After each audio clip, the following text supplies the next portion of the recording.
June 8, 2026, let's get into it. Quick shout out to today's sponsor Compete Token, the gaming crypto that actually has real games behind it. Link in the description. Strategy just bought back the dip they caused. 1 week after selling 32 coins and panicking the entire market, they scooped up 1,550 Bitcoin for about $101 million. Their stack is now 845,000 Bitcoin, over $53 billion. And get this, last week's tiny 32 coin sale tanked their stock 24% and dragged Bitcoin down 21%, 32 coins out of 845,000. The market needs to chill. Tom Lee's BitMine just dropped $214 million on Ethereum, their biggest buy of the year. While everyone else was crying, they grabbed about 127,000 Ether at a discount. Tom Lee called the sell-off superficial. That's CEO speak for you all are being babies, this is a sale? Their treasury now holds 5.5 million Ether, worth $9 billion, with 85% of its staked earning yield. Yes, they're 9.7 billion underwater on paper. They do not care. That's what conviction looks like. Sam Bankman-Fried officially asked Trump for a pardon. Yes, that's Sam Bankman-Fried, the one currently serving 25 years for running one of the biggest frauds in financial history. He's done about 2 years. Without a pardon, he'd need to wait another 21. Trump told the New York Times back in January that SBF shouldn't count on it, though he has pardoned Ross Ulbricht, CZ, and the BitMEX founders. SBF has been very publicly Team Trump from his prison cell.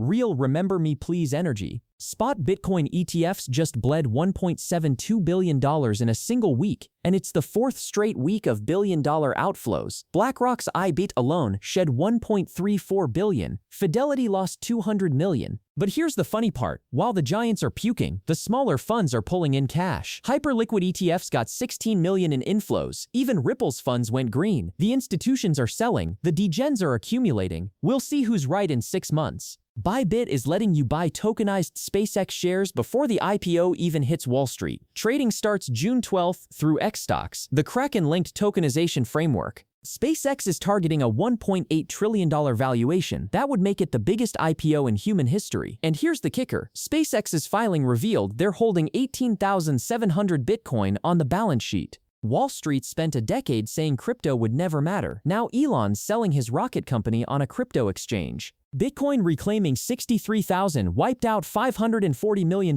in shorts in a single day. Highest short liquidation print in 7 weeks. The shorts piled in at the bottom, they always do, and they always pay for it. The Crypto Fear and Greed Index is sitting at 8 out of 100. Extreme fear, and historically that's exactly when whales load up. Wallets holding 1,000 to 10,000 Bitcoin added another 53,000 coins in the last 60 days. They're not scared, they're shopping. Zcash devs just proposed a fix for the bug that could have let someone print infinite ZC out of thin air. The Orchard shielded pool had a vulnerability that, in theory, would have allowed unlimited counterfeit Zcash. The new upgrade is called Ironwood. It closes the broken pool and routes funds through a checkpoint that verifies the actual supply. ZEC absolutely cratered on Friday from over 600 down to 300. It's already bounced back to 445. Privacy coins fixing their bugs in public is exactly how this is supposed to work. MetaMask just launched a wallet built specifically for AI agents to trade crypto on your behalf. It's called Agent Wallet, self-custodial, with built-in security guardrails. You set the rules, the AI executes. There's a guard mode for cautious traders and a beast mode for the absolute degens. It plugs straight into Claude Code, OpenAI Codex, and Cursor, meaning your coding assistant can now move on-chain.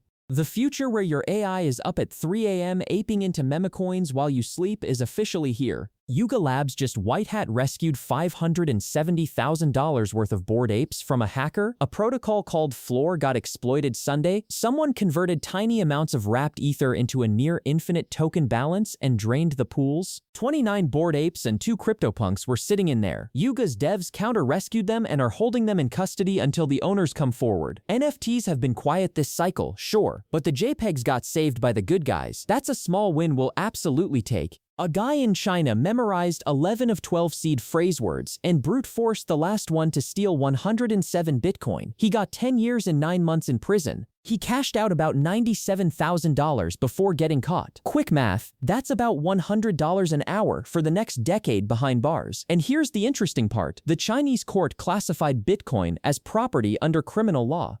The country that officially banned crypto just legally recognized it. Keep your seed phrase secret around people who can memorize 11 words. One more shout out to Compete Token, gaming crypto with actual games, link in the description. That's your crypto news for today. Stay sharp out there.